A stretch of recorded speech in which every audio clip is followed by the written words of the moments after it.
Oh, okay, sure. And this will highlight it.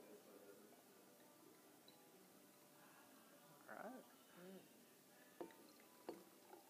So should I talk about this one as well then, I guess? Yes, absolutely. All right. Yeah. So Chardonnay, definitely America's popular variety that's out there.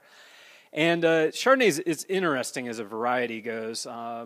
There's a trend that came about, I don't know, probably 10, 15 years ago where everybody was really doctoring it up with a lot of oak and the malolactic fermentation, which is where you actually add a bacteria called Enococcus and it converts the malic acid that's naturally in the grapes. Tastes a lot like an unripe apple. I would say it's really tart.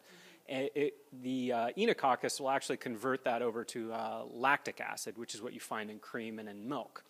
And then sometimes there's a byproduct that comes by of that fermentation where it creates a compound called diacetyl. And I'm sorry for getting very technical here, but I think it's interesting because diacetyl is what margarine producers add to make their product taste like butter.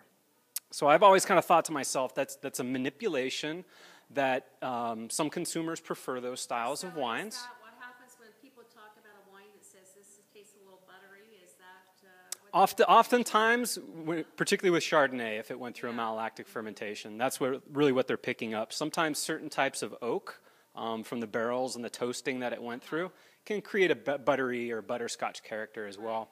But oftentimes, a lot of Chardonnays that are out there, it's a combination of a lot of oak plus this malolactic fermentation. And the way I kind of look at it is people sometimes prefer that, but I think it's, if there's a person with a beautiful face, why would you want to cover it over with something else? And I kind of look at oak and the malolactic fermentation as being something that's kind of akin to that. Right. So our style of Chardonnay, very, very minimal on the oak. There's a bit that's there. And a little bit of sweetness comes from that, but we don't really play around with the malolactic fermentation at all. We also want to retain that kind of nice crispness that comes from the malic acid to give the wine some brightness, and it also helps quite a bit with the food pairing options. If you have this really buttery, overdone style Chardonnay, it goes great with lobster, which is wonderful, but I'm not eating lobster every day. No.